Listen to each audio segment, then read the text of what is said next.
राधे राधे दोस्तों, कैसे हैं आप सब। मैं बिल्कुल ठीक हूँ। राधा का संसार में आप सभी का स्वागत है। दोस्तों, आज है पुरुषोत्तम मास का तीसरा दिन और तीसरा अध्याय का कथा का जो वीडियो अपलोड मैं नहीं कर पाई क्योंकि मेरा वीडियो बना हुआ नहीं था। और सुबह से पूजा पाठ, घर, ट्यूशन सब कुछ को लेकर के वीडियो बनाने का फुर्सत नहीं हुआ। आज अभी शाम हो चुका है और इस समय पुरुषोत्तम मास का कथा मैं पढ़ रही हूँ। आप लोग भी सुन लीजिए। जल्दी जल्दी बिना कुछ एडिटिंग का हम इसको डाल दे रहे हैं जिससे आप लोग को जल्दी से कथा सुनने का लाभ मिले। दोस्तों, मेरा वीडियो आप लोग को अच्छा लगता है तो बार बार विनती करते हैं कि चैनल को सब्सक्राइब कर लीजिएगा, लाइक कर दीजिएगा, शेयर कर दीजिएगा, कमेंट कर दीजिएगा, जिससे ज़्यादा ज़्यादा वीडियो मेरा चले और मैं और इंस्पायर हूँ ऐसे अच्छा टॉपिक, अच्छा वीडियो लेके आप लोगों के सामने आने के लिए।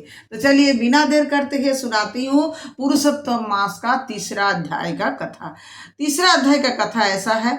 नैमिषारण्य में बैठ ऋषियों ने सूत जी से विनम्रता पूर्वक कहा, हे महाभागो, भगवान नारायण ने नारद जी से जो शुभ और रहस्यमय वचन कहे उन्हें हमें विस्तार से सुनाइए। सूत जी बोले, हे श्रेष्ठ ब्राह्मणों, मैं वही कथा सुनाता हूँ जैसे मैंने सुनी है, ध्यान पूर्वक सुनिए। भगवान नारायण बोले, हे नारद, पहले एक पुरातन प्रसंग सुनो जो स्वयं श्री कृष्ण ने धर्मराज युधिष्ठिर से कहा था। एक समय की बात है, दूत कीड़ा में छल पूर्वक हारकर युधिष्ठिर और उनके भाई पांडव अपना राज्य खो बैठे। सबके सामने द्रौपदी का अपमान हुआ। दुष्ट दुशासन ने उसके केस पकड़कर उसे सभा में घसीटा और उसके वस्त्र उतारने का प्रयास किया। उस संकट की घड़ी में भगवान श्री कृष्ण ने उसके लाज की रक्षा की।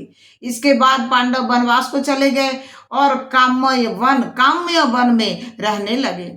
वहां वो अत्यंत कष्ट से जीवन बिताते थे। कंद मूल और फल खाकर धूल से ढके शरीर और बढ़े हुए बालों के साथ वे तपस्वियों की तरह जी रहे थे। एक दिन भगवान श्री कृष्ण मुनियों के साथ उन्हें देखने वहां पहुंचे। भगवान को देखकर पांडव ऐसे प्रसन्न हुए मानो मृत शरीर में प्राण लौट आए हैं। उन्होंने प्रेम पूर्वक उनका स्वागत किया और चरणों में प्रणाम किया। द्रौपदी भी अत्यंत विनम्रता से उसके सामने उपस्थित हुई। पांडवों और द्रौपदी की दयनीय अवस्था देखकर भगवान श्री कृष्ण का हृदय द्रवित हो गया और वो कौरवों पर अत्यंत क्रोधित हो उठे। उनका क्रोध प्रलय की अग्नि के समान भयंकर था। ऐसा प्रतीत हो रहा था कि वे संपूर्ण संसार को नष्ट कर देंगे। यह देखकर अर्जुन भयभीत हो गए और उन्होंने हाथ जोड़कर भगवान की स्तुति करते हुए कहा, हे प्रभु, आप जगत के रक्षक हैं। एक के अपराध के कारण संपूर्ण सृष्टि का नाश करना उचित नहीं है। जैसे कोई मच्छरों को मारने के लिए अपना घर नहीं जलाता, वैसे ही आप भी क्रोध को शांत करें। अर्जुन के विनम्र वचनों को सुनकर भगवान श्री कृष्ण शांत हो गए। उनका क्रोध शांत होते ही पांडवों ने राहत की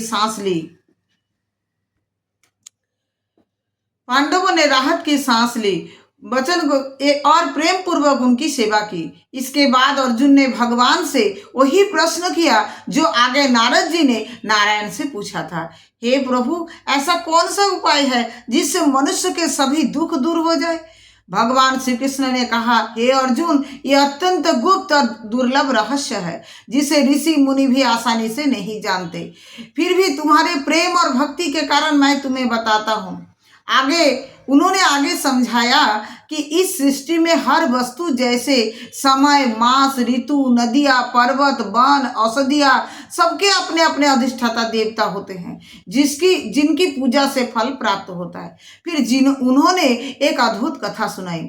एक बार एक अधिक मास उत्पन्न हुआ, लेकिन उसमें सूर्य की संक्रांति नहीं होने के कारण सभी लोगों ने उसे तुच्छ और अशुभ मान लिया।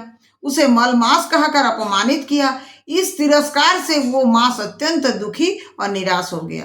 अंततः वो भगवान विष्णु की शरण में वैकुंठ पहुंचा और वहां भगवान को दिव्य सिंहासन पर विराजमान देखकर उसने अश्रुपूर्ण नेत्र से साष्टांग प्रणाम किया और अपने दुखों को व्यक्त करने के लिए विनती की। वो मांस अत्यंत दुखी और निराश हो गया। अंततः भगवान विष्णु की शरण में बैठकर पहुंचा। वहां भगवान को दिव्य सिंहासन पर विराजमान देखकर उसने अश्रुपूर्ण नेत्र से साष्टांग प्रणाम किया और अपने दुखों को व्यक्त करने के लिए विनती की। इतना कहकर बद्रीनाथ थोड़ी देर के लिए मौन हो गए। नारद जी ने उत्सुक होकर पूछा, हे प्रभु, उस अधिक मास भगवान के सामने क्या कहा? तो इतना था तीसरा अध्याय में। आगे फिर आएगा चौथा अध्याय, और चौथा अध्याय का कथा आपको चौथे दिन में सुनने को अवश्य मिलेगा, जो हम आज ही वीडियो बना ले रहे हैं, जिससे हम आज कल आप लोग को टाइम से वीडियो अपलोड कर पाए। आज जो हम टाइम से वीडियो अपलोड नहीं कर पाए उसके लिए मैं आपसे सॉरी कहती हूँ, मुझे क्षमा कर दीजिए कि मैं आपको टाइम से जो वीडियो अपलोड नहीं कर पाई हूँ।